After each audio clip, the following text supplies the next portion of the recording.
we have been recording via Zoom, and I'm gonna try and update some stuff because my Mac has gone weird. And it's trying to convert everything at the moment, so I'm not sure if it's going to work. Have you got 5 minutes, Dee? Yeah. Okay. I don't think we'll get anyone watching us, but probably not. No. Okay. Basically, we've been chatting about how it all started, and we'll do it quickly. We'll do a quick briefing on here for people that want to see this over the next coming days. So I basically was saying, like, I feel I got mine from COVID, or the vaccine, because I had some weird heart murmurs and crap after one of the vaccines. And basically, yeah, I had loads of locked up trauma, probably like a baseline of depression, and I was going through stress in every single angle of my life at that point. And then, yeah, the PPPD hit, and you were quite similar, weren't you? Like, I got, turns out that the vaccine, mine started 4 days after my second COVID vaccine. I'll probably get censored for this, but and it turns out that the spinning vertigo that I had on 4 separate occasions was actually a crystal that became dislodged in my inner ear into a horizontal canal. And that's something called BPPV, which is benign paroxysmal positional vertigo. The audiologist in London picked that up because on testing I had nystagmus, which is eye movement. And he said that's how they could tell. And then my reaction to having that was to panic, because I've got a history of cancer. So I think that my nervous system is more primed for survival in that sense. So, and obviously I didn't know what the hell was going on, why I had this spinning dizziness, and it just became chronic. So yeah, that's how mine started. Yeah. And sort of, I'd seen loads of specialists that most of them hadn't got a clue. This is going from chiropractors to upper cervical chiropractors, physiotherapists, the lot. And I had 2 MRI scans, one on the ear, one on the head, and they didn't find nothing. And it was like, but the horrific stuff that was happening to me was just, you know, every time I thought I was dying and everything would go dizzy and I'd be hitting the floor. Didn't fall over that much. I had to prop myself up a lot, but it was tough. That's the thing, you think you're going to fall over, but you actually don't. Having said that, I did fall down the stairs once, which wasn't pleasant. No, that's not good. No. God. But that's because I was given propranolol, which they give off-label for anxiety, but also for migraine prevention, and they thought I had vestibular migraine. Yeah. And the dose I was given was very high, so I would get lightheaded, sometimes on standing, and I was diagnosed with POTS as well, which is just nonsense. Yeah. Did you actually have POTS? No. Well, I had a type of POTS, but I'm not. I had increased heart rate on standing, which everybody does, and mine consistently went up, but it didn't go above 30. So it's not straightforward POTS, but I did have dysautonomia. Yes. But I no longer have it because I didn't give it any attention. Yeah. So that's weird, because I went through that myself and I thought I had that. There's Dr. Lim. Have you ever heard of him? He's had people in with dysautonomia from COVID. It's increased a lot since then, and POTS, obviously. Yes. And I had loads of symptoms from that. But again, it was sort of written off because no one could find anything. So I sort of taught myself stuff through that physio that I saw. He was just like brilliant in the end to explain everything. By the end of it, he was like, "You've got the tools, you've mastered it." Well, I was a bit wary because I still felt crap. But over time, the other thing I was going to tell you actually was I did a meditation, the inner child meditation. Do you know that? Is that the was, anxiety guys one? yeah, I think so. Have you We've done been that? looking at the same stuff. Yeah. Oh, God, I think we all are. Just what Well, answer, we didn't are. we? Yeah. I did that, and I had the most surreal experience I've ever had. And I went into a deep trance, and I saw everything. Like, like where it goes into that, it feels like walking through a forest. That's the visions I had in my head. You get at the start Remember it. where it does the little piano bit, down, down, down. It's a That bit. long time ago that I did it. All So right. So basically, then. the visions I had, I was in a forest, went through to this like really nice garden thing, and there was a bridge, and I saw a kid, and it was weird because I could see it, I could see myself, and as I got closer to myself, um, the little version of me sort of ran over to me.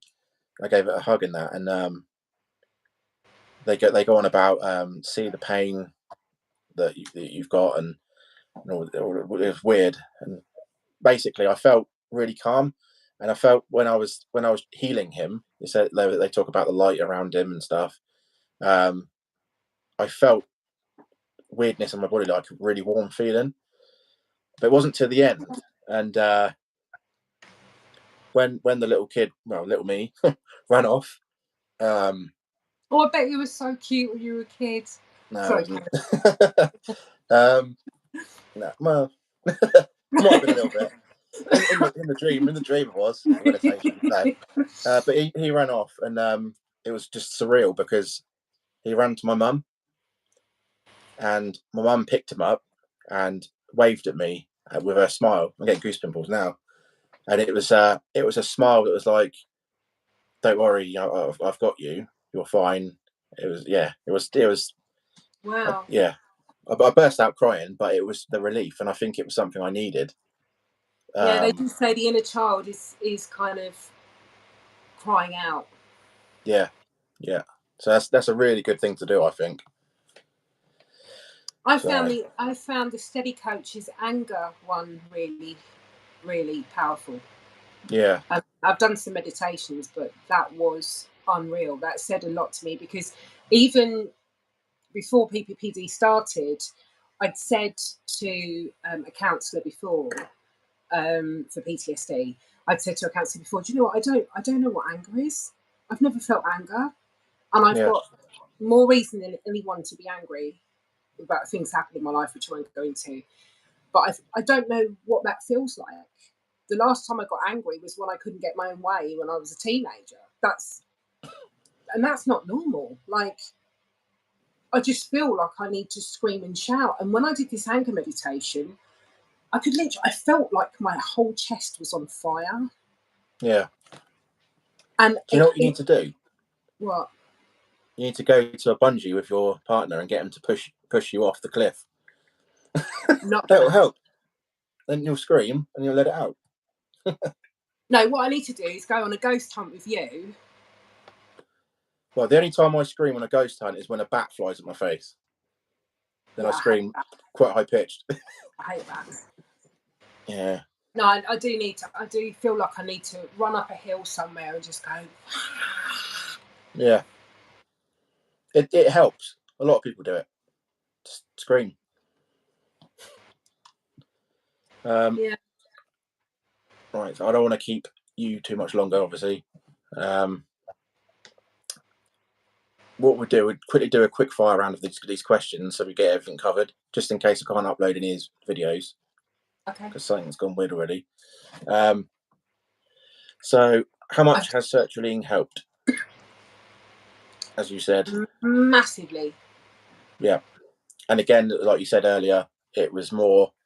You don't have to have it. You can cure yourself without it, but some people will need it to I calm the bloody did. anxiety. I needed it. Yeah, Yeah. and I needed it basically, like I said, with the like mum stuff.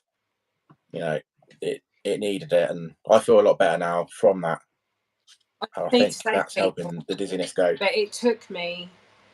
I've been ill for 2.5 years. It took me a year and a half to actually put one in my mouth. I was absolutely terrified. So I didn't want to go down that route, but I got to the point where I was like, you know, you got to just do it. Just if it works, it works. If it don't, it don't. And yeah, probably the best thing I did. I didn't have any expectations. I don't have any expectations with anything, but I'm glad I did it. But it was a painful, slow journey because I literally started on a quarter of a tablet. Yeah. And waited 8 weeks, then took another quarter, waited another 12 weeks, or whatever. And then I was on 25 milligrams, which is nothing, for about 6 months. Yeah. And then I thought I better go up, and now I'm on 150, and I'm so proud of myself for actually getting up to that. Because the audiologist said that anecdotally, people with PPPD need at least 100. Yeah, and I've been on 100 for a while, and it wasn't really enough. I have had an uptick in symptoms since I've gone up to 150, but that's starting to calm down a little bit now. So I'm hopeful that. So I think I leveled off at about 3 to 4 weeks. Yeah. Probably. Yeah. See, I'm just at the end of week. I just did my end of week 3 video yesterday. So yeah. So you should feel a difference this week, I reckon. I hope so. Yeah. Another question was, what else do you feel that have helped? Obviously, we talked about vitamins. We're taking the same vitamins anyway, without knowing we did. So vitamin C with zinc, vitamin D, vitamin B12, and magnesium. Is it magnesium glycinate? Whether it's glycinate. Yeah, I'm taking magnesium glycinate, and I also take vitamin B complex as well. Yeah, I think that's what I've got. Or B12, I can't remember. For someone that's going through this at the start, what would be your advice? Now you know with the knowledge you've got.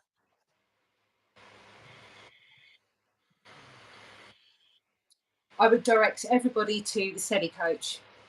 Yeah. To get knowledge of what's happening to you. Yeah. Because without knowledge and deep knowing that that's actually what this is, then you don't really stand much of a chance if you sort of go through the medical system for something that actually isn't a physical problem. It feels like a physical problem, but it isn't. And if you start to trust what doctors say and they say there's no cure, like I was saying to you earlier, there's a difference between the word cure and recovery. Cure applies to something that's a medical condition that can be treated with medicine or operations or whatever treatment. But recovery applies to somebody who's going through a brain error, which is what we're prediction error in the brain. Yeah. We're in fight or flight. It's as simple as that. And doctors, unfortunately, even though I think this neuroscience came out in 2011, it's not filtered down through the medical system yet. No, so I would say to people, go to the Steady Coach first. Understand, yes, this is what's happening to me. For daily support, I would go to Dan Buglio, Pain Free You, who will motivate you every day, remind you that this is a mind-body thing and you can recover. Stay away from Facebook groups, in my opinion. I know you're quite fond of them, but I think there's a lot of people suffering there, and I try to avoid negativity. So I agree with that, but I hate people that are suffering, and I want to tell them about these things. You know, like it's because you're a kind, empathetic person, but you've got to put yourself first. We both. I wish I wasn't. I said that earlier to my mate. I was like, I wish I was a bit of an arsehole, but I ain't. It's just not who I am. So if I can, I've learned this knowledge. That's why I started the channel. I've learned, got this knowledge now, and I want to pass that on to people that are afraid or suffering or feel, like I said in my last video, feel alone. I hate that feeling. Me too. I said that in about a month ago in one of my videos. Just the thought of somebody being alone with this, or not having any family who's got this, or I mean, even single mothers with children, like trying to manage a family. And how do you explain? I mean, I'm lucky in that sense. I haven't got anyone depending on me. I'm looked after, and I'm so grateful for that. But I can't imagine having to deal with children while having this. I mean, it's just, but there is hope, and there are resources, thank God, for YouTube. But sometimes you just got to say to the doctors, you know, well, if you can't tell me why this started and you can't cure me either, then thanks, but no thanks. I need to look at the, you know, the mind-body approach to healing. And that's not some sort of snake oil, like hippie shit. It's actually true. The brain is creating this based on, you know, being in danger mode for too long. Yep. And we spoke about how much progress you've made since the beginning. You said 70, was it? I was 70%, you're 85. Yep. Which because I keep getting those dips every now and again, and when I get ill, I'm not getting ill as much now. I'm taking a vitamin C and zinc, but when I do, you can really feel it. The dizziness ramps up. Is your immune system kind of suppressed? Have you got like a... Yeah, but that's probably because of the vaccine. Yeah. A lot of people have got like immune problems because of the vaccine. I will let you know once I get my... I spoke to my caseworker last week from the VDPS, who's dealing with my vaccine damage payment claim, and they're almost at conclusion now, so I'll be interested to see what they say. Yeah.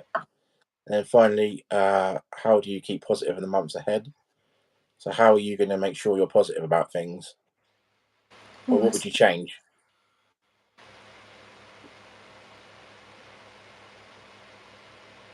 I don't know. Because for my answer for that, I forgot about this, I should have said it earlier, was CBT, cognitive behavioural therapy, was one of the best things I've ever had. And that was through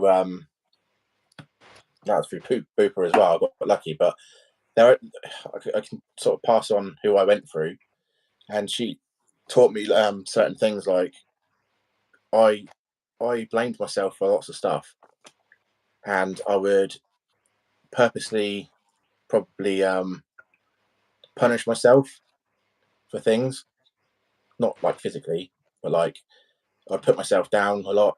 And she was like, you shouldn't be like that to start with. So she gave me little things like, as soon as you get that thought in your head, change it to this and stuff like that. And I think a lot different now.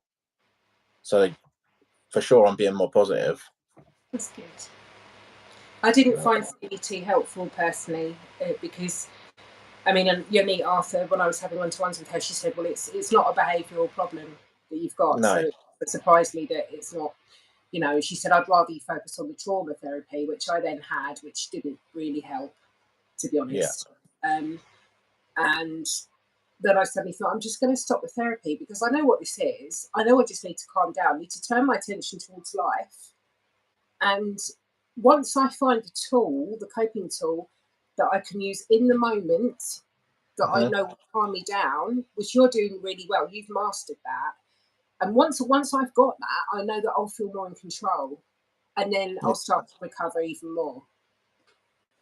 Because there's one thing to just go out and do stuff you enjoy and take medication, but that's not going to, like, that is part of recovery, but it's not enough. Yeah. You know? So yeah. That can be your homework for this week. If we do another video next week, see how it goes. But when you feel like that, do parasympathetic breathing. Sorry? I don't like homework. No, I don't either, but you know what I mean. When you get in them situations, do a bit of parasympathetic breathing and focus on where the pain is or where. But you've got to do it at least 20 times. I don't think you do, personally. I feel a change. It doesn't work for me. It doesn't work for me. No. Do you not get any feelings in your body like where you feel that it's stemming from? No? No. Doesn't. I wish it did work for me, but it doesn't. Just keep trying. This is the thing. I need to find a tool that works. Something that I was given by my trauma therapist, he said about the cold water effect, which is good, the hot and cold. Yeah. But you can't do that in the moment. If you're sat in a restaurant, for example, I can't then go in and splash my face with cold water and come out like I just fell down the toilet. But what I was doing was running on the spot. I felt ridiculous, but I'd go and find an empty cubicle and I'd run as fast as I can on the spot for 30 seconds, and that changes your body chemistry, things like that. So those skills were quite good, but again, you can't always do that anywhere. No. And I do go out a lot. I'm quite a social person, and so I do need to find something that in the moment I can do. So yeah, I will try a few more. What I need to do is master somatic tracking. That's what I need to do. Yeah, definitely. It's not like you can ask the waiter for a cold glass of water and then when he brings it, you just go. Well, I could. Yeah, well, you could. Yeah. It goes viral. Hey, I think we'll wrap that up for now because Okay. we've done all right. I think from now on we'll obviously do it on the YouTube if we want to do more, because it seems to work a lot better. Yeah, it does actually. So yeah, for anyone that is watching this, I don't know if it's going to go on both our channels. I assume it might. We'll find out in a minute. But to anyone that has watched this, I guess our message is don't feel alone. You can contact Dee. You can contact me. We're not masters or anything, are we? But we've learned a lot, and I think with each other's help in a group or whatever, I think we can help a lot of people, and that's the main thing. Yes, I would agree. Neither of us are qualified to tell anybody what to do or anything like that, but we have both in 2 and a bit years come a long way.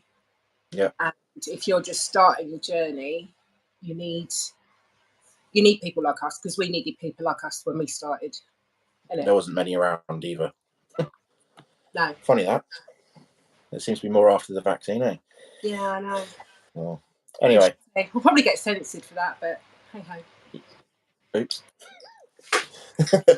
Right, okay. That's it for now, guys, and I'll speak to you soon. See you, Steve. All right. See you later. Bye.